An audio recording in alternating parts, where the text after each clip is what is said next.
هنعمل مع بعض النهاردة وصفة مميزة جدا، وهي السويديش ميت بولز أو كرات اللحمة السويدية، وهي يمكن معروفة أكتر باسم كفتة أيكيا.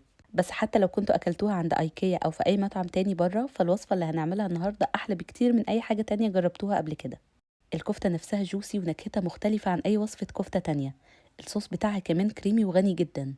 عادة الوصفة دي بتتقدم جنب الماش بوتيتو أو البطاطس البيوريه، لكن كمان تقدروا تقدموها جنب المكرونة المسلوقة أو الرز الأبيض المسلوق، بتبقى حلوة قوي. كمان هعملها معاكم بالطريقة والمكونات الأصلية، لكن كمان هقولكوا على كل البدايل اللي ممكن تحتاجوها في الوصفة دي.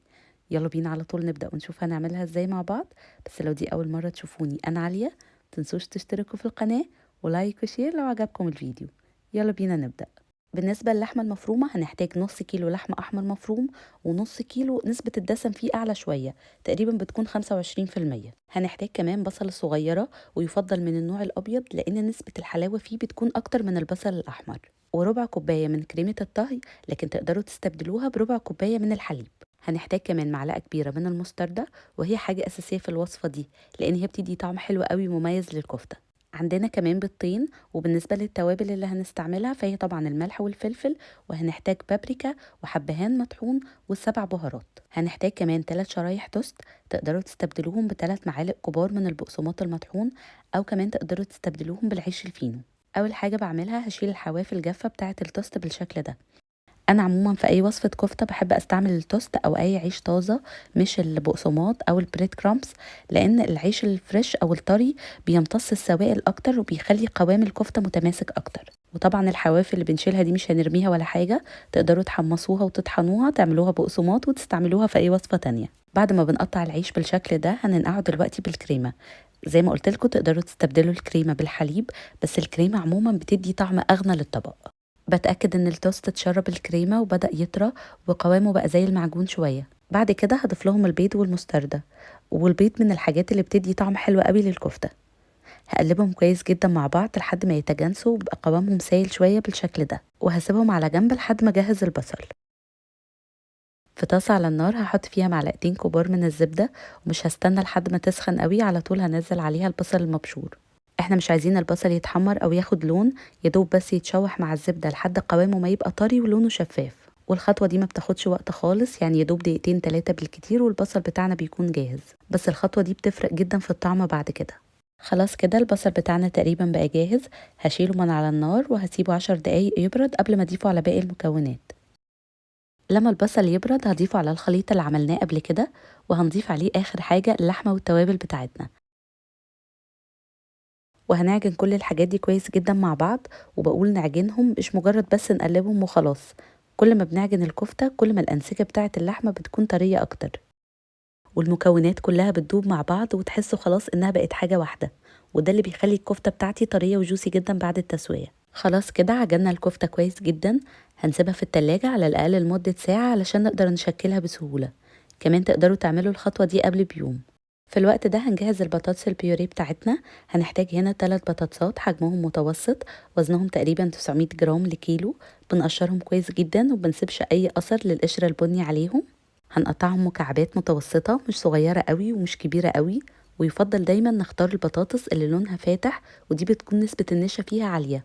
النوع ده بيكون مناسب اكتر للبطاطس البيوريه، علشان لما نهرسه قوامه بيكون كريمي جدا بدون اي تكتلات. كمان نخلي بالنا واحنا بنقطع البطاطس نحاول نخليها كلها بحجم واحد، علشان التسوية بتاعتها تكون واحدة، ما يبقاش في قطعة صغيرة فتتهري بسرعة وقطعة كبيرة فتحتاج وقت أطول.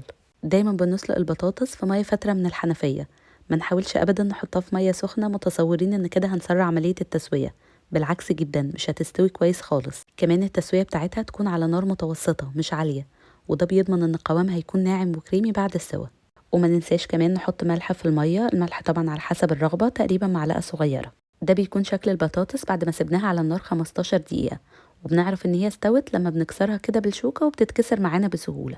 لما بنلاقيها بالشكل ده على طول بنشيلها من على النار وبنصفيها كويس جدا من المية. وما نحاولش نسيبها على النار وقت اطول من كده، لانها هتبدأ تشرب مية وقوامها هيبوظ مننا ومش هنعرف نظبطه تاني. علشان نعمل البطاطس البيوريه هنحتاج كوباية من كريمة الطهي. البديل بتاعها بيكون كوباية من اللبن الحليب بندوب فيه معلقة كبيرة من القشطة. هنضيف كمان معلقتين كبار من الزبدة، وفصين توم، وعودين من الزعتر.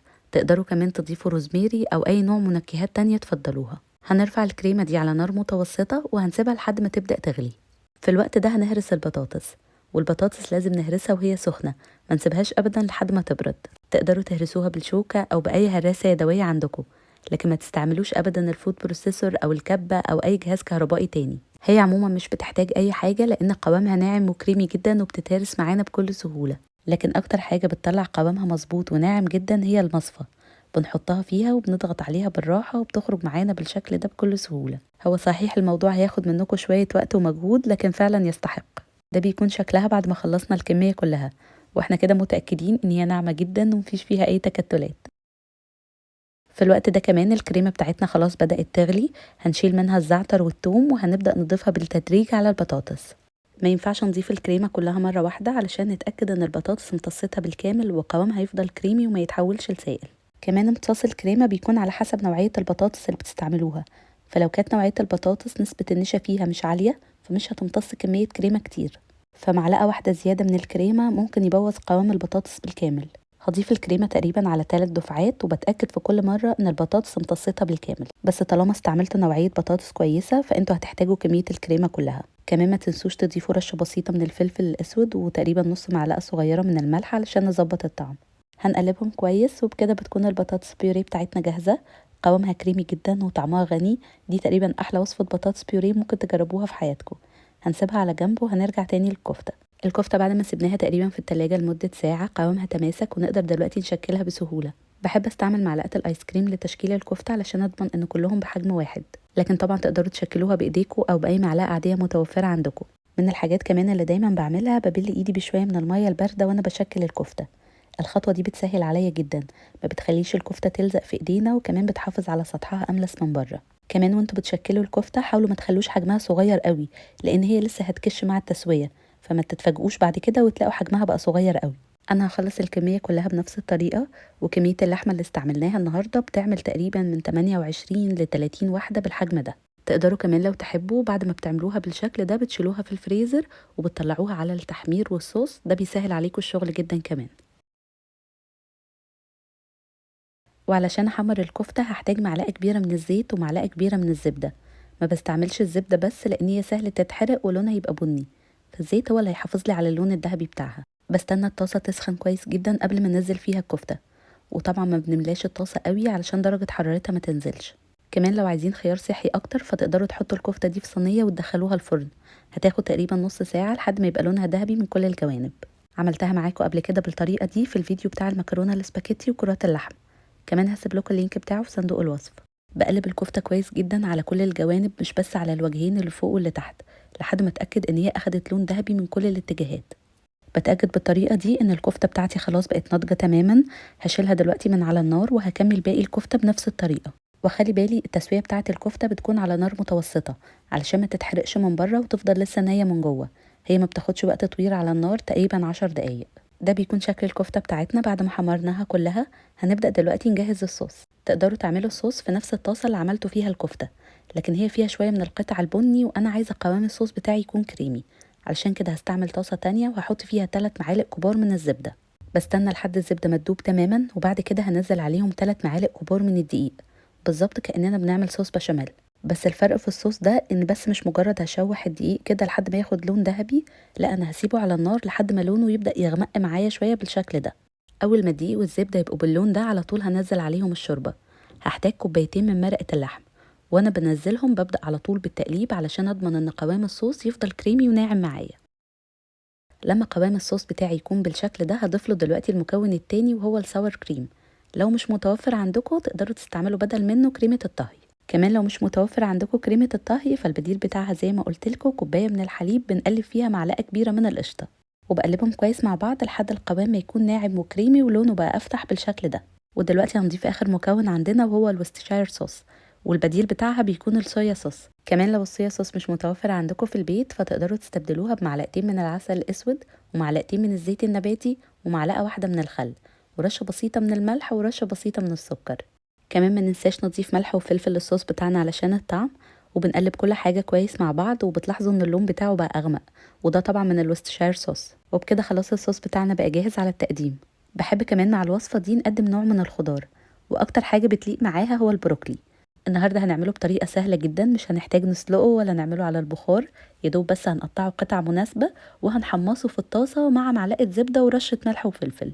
بنسيبه على النار لحد ما ياخد لون ذهبي، وبعد كده بنبدأ نقلبه على كل الجوانب لحد ما يتحمر وبيبقى كريسبي من بره بس في نفس الوقت طري من جوه. الطريقة دي سريعة وحلوة جدا، خصوصا لو ولادكم مش بيحبوا ياكلوا البروكلي قوي، فمتأكدة انه هيعجبهم لو جربوه بالطريقة دي. ما ننساش طبعا نضيف الملح والفلفل ونديهم تقليبة سريعة، وكده خلاص تقريبا مكونات الطبق بتاعتنا كلها بقت جاهزة. هنبدأ دلوقتي نقدمه. اعذروني يا جماعة لو الفيديو ده مدته طويلة شوية، بس انا عايزة اقولكم كل المعلومات علشان الوصفة تطلع معاكم مظبوطة. تقديم الكفتة بيكون على حسب الطريقة اللي تفضلوها، تقدروا تحطوها زي ما هي كده جنب البطاطس البيوريه ويدوب بتحطوا بس عليها الصوص. الطريقة دي أنا بفضلها لأنها بتخليني أتحكم في كمية الصوص اللي هستعملها، كمان بتخليني أحس بطعم كل حاجة لوحدها.